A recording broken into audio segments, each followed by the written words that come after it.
come into place. Now there's the use of the cloud system. So with a typical new application on the horizon, which is available, it means that gone are the days when you say there's system down. Just as you can access your Google account, your Yahoo account, your WhatsApp account, provided, of course, your GSM is working, then similarly, you should be able to access your payroll application.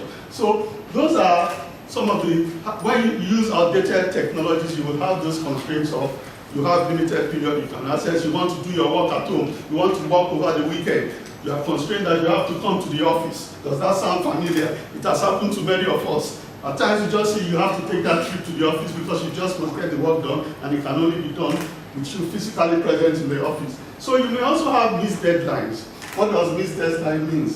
It means there are regulatory concerns. You must remit your tax by a particular day.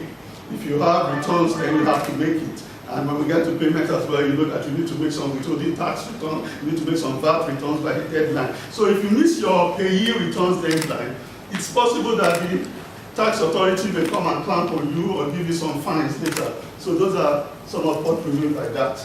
And another major problem with big companies is the impact of errors. When you make an error, it may totally disrupt your budget for the year. Then, depending on how it is, particularly if you have overspent, you may find that you need to make up for it, or it may not actually be that you overspent. What happened? You missed out a key payment item, which should have been factored into the budget. So you now have to do supplementary budget. You know how that affects your planning, because that money would have been used for something else and budgeted maybe as capital expenditure. So, having talked about big companies, let's come down to the smaller companies. They also have their payroll to run. And unlike the bigger companies, some of these small companies may not even have a payroll department. They have resources constraints and time constraints. And they still need to be able to run their payroll on a, I need this now on an ongoing basis. This needs to be run. Now, what does that mean? It means that they are either having perhaps less competent or unqualified people in the payroll, or even when they are fully competent, they may not be able to afford many of these automated systems we learn about. By the way, ours is affordable. So, what happens? Errors coming from manual processes of payroll. Wrong tax computations come into play. Arrears come in, underpayments and overpayments. And you want to just be able to click at the button as a proprietor of a school. You don't want to also be the one preparing all these things that are more or less standard.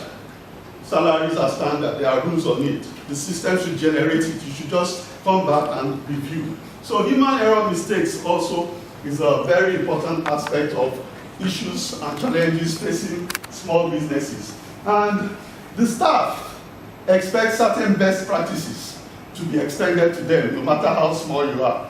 They expect that you give them some pay advices and something to show them for the record that, oh, this is what I am. Just as they demand for and expect to have an employment letter, they also expect that they should be able to have regular pay advices.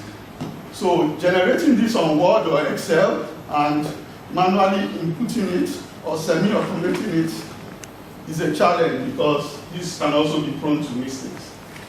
So the good news is that from all the challenges we have talked about, whether you're big or small or medium, whether the challenge you faced is seen inside what we call the large companies or it's seen in what we call the smaller companies. So one of the principal, we'll focus now on the challenges faced by big businesses. One of the principal problems you have with big organizations is ascertaining who should be on the payroll, meaning ghost workers. What happens with ghost workers? Ghost workers don't just mean that you have strangers on your payroll.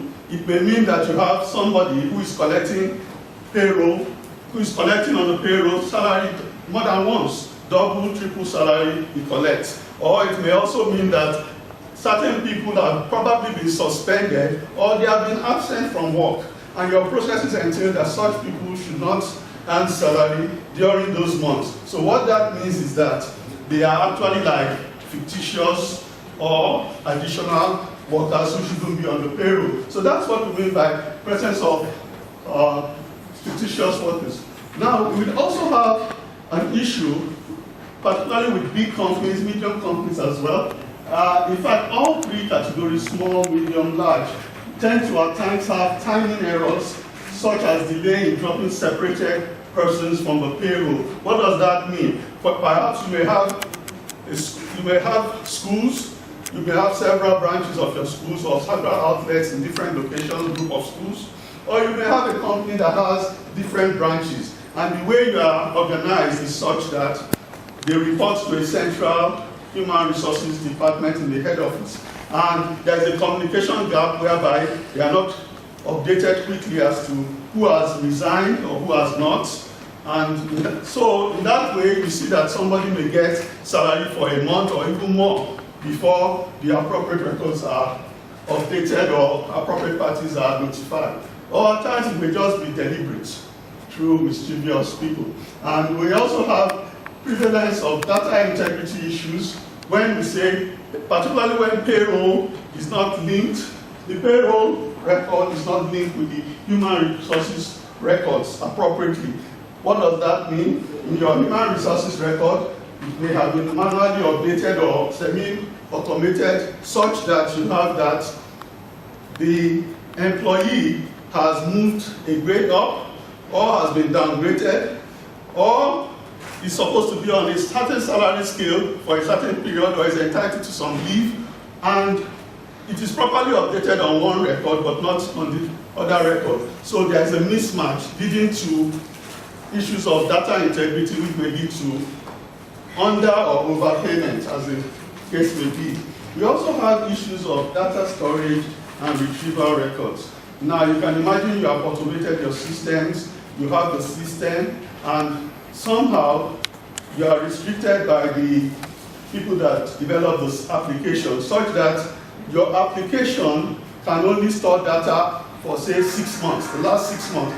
So if you make an inquiry on the system, it will only give you the last 6 months of data, or give you the last 1 year of data, or last 3 months, depending on how it is. So there is data constraints, which are also becomes an issue the larger you are or the longer you have operated.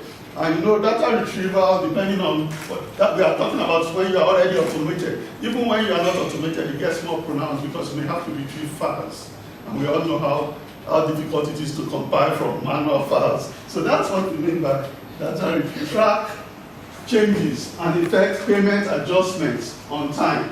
It also leads to erroneous payments on the payroll, meaning changes have come, somebody has moved from one position to another, he has been elevated, or you may find that somebody has been entitled to some leave allowances, is no longer due, or there are some quarterly payments and the records just aren't updated promptly. So payment adjustments don't get made. Those are another one of the challenges big companies tend to face is processing constraints, and that is very touchy because as a staff, your salary payment is always there to your heart. Perhaps the staff can probably understand when there is low revenue and there is salary delay from that, but they tend not to understand when it is because of one administrative delay or the other, seeking somebody's approval, somebody not doing his duty on time, collating the record on time. Then those things really touch on your staff, and you don't want the morale of your staff to be optimal. So those are things that may cause processing constraints. Now, we also have downtime and infrastructure challenges. You have your system, you want to use it, you need to bring it up, and the data center just is local. There are infrastructure challenges such as electricity and any other facilitating thing that you expect should run normally to do with it. So those are infrastructural challenges that may make you not be able to use your payroll. You also have those that they have invested in this technology perhaps many years ago, But in the last 10 years, a lot of changes has come into place. Now there's the use of the cloud system. So with a typical new application on the horizon, which is available, it means that gone are the days when you say there is system down. Just as you can access your Google account, your Yahoo account, your WhatsApp account, provided, of course, your GSM is working, then similarly, you should be able to access your payroll application. So those are some of the, when you use outdated technologies, you will have those constraints of, you have limited period you can access, you want to do your work at home, you want to work over the weekend, you are constrained that you have to come to the office. Does that sound familiar? It has happened to many of us. At times you just see you have to take that trip to the office because you just must get the work done, and it can only be done with you physically present in the office. So you may also have missed deadlines. What does missed deadline means? It means there are regulatory concerns. You must remit your tax by a particular day.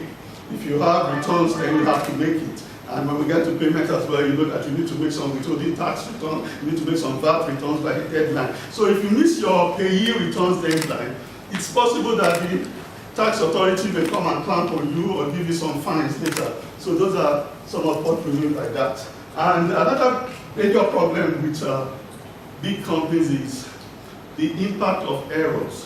When you make an error, it may totally disrupt your budget for the year. Then, depending on how it is, particularly if you have overspent, you may find that you need to make up for it, or it may not actually be that you overspent. What happened? You missed out a key payment item, which should have been factored into the budget.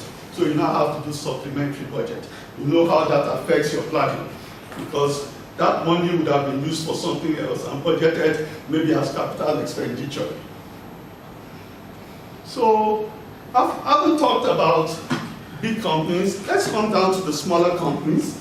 They also have their payroll to run. And unlike the bigger companies, some of these small companies may not even have a payroll department. They have resources constraints and time constraints. And they still need to be able to run their payroll on a, I need this now on an ongoing basis. This needs to be run. Now, what does that mean? It means that they are either having perhaps less competent or unqualified people in the payroll, or even when they are fully competent, they may not be able to afford many of these automated systems we learn about. By the way, ours is affordable. So, what happens? Errors coming from manual processes of payroll. Wrong tax computations come into play. Arrears come in, underpayments and overpayments. And you want to just be able to click at the button as a proprietor of a school. You don't want to also be the one preparing all these things that are more or less standard.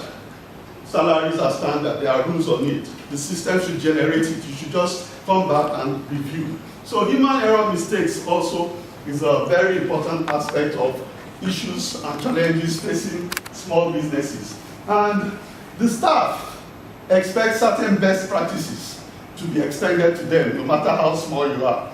They expect that you give them some pay advices and something to show them for the record that, oh, this is what I am. Just as they demand for and expect to have an employment letter, they also expect that they should be able to have regular pay advices. So generating this on Word or Excel and manually inputting it or semi-automating it is a challenge because this can also be prone to mistakes. So the good news is that from all the challenges we have talked about, whether you're big or small or medium, whether the challenge you faced is seen inside what we call the large companies or it's seen in what we call the smaller companies, they've all